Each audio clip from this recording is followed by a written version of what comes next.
বর্তমানে রণবীর সিংয়ের যে ভাইরাল সিনেমাটি নিয়ে সবচেয়ে বেশি আলোচনা ও সমালোচনা চলছে সেই সিনেমাটির নাম হলো ধুরন্ধর।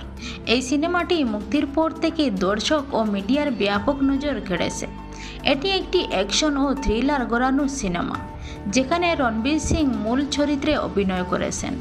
সিনেমাটি মুক্তি পাওয়ার কিছুদিনের মধ্যে দেশ বিদেশের সিনেমা হলে ভালো ব্যবসা শুরু করে এবং ধীরে ধীরে এটি বড় অঙ্কের আয়ের দিকে এগিয়ে যায়।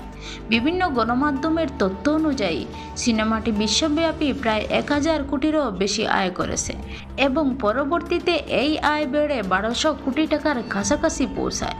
ভারত ছাড়াও বিদেশের বাজারে সিনেমাটির উল্লেখযোগ্য সাফল্য পেয়েছে, যার ফলে এটি রণবীর সিংয়ের ক্যারিয়ারের অন্যতম সফল সিনেমা হিসেবে বিবেচিত হচ্ছে। তবে এত বড় অঙ্কের আয়ের পরও সিনেমাটি নিয়ে সমালোচনা থেমে থাকেনি।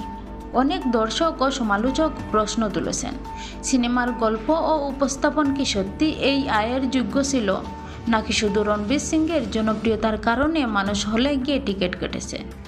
কেউ কেউ বলেছেন সিনেমার অ্যাকশন ও নির্মাণ ভালো হলেও গল্প আরও শক্ত হতে পারত।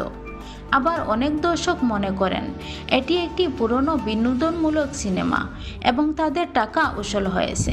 এই ভিন্ন ভিন্ন মতামতের কারণে ধুরন্ধর সিনেমাটি শুধু বক্স অফিসে সাফল্যের জন্য নয়, বরং আয় ও মান নিয়ে বিতর্কের কারণে এখন সবচেয়ে বেশি আলোচিত ভাইরাল সিনেমার মধ্যে একটি হয়ে উঠেছে।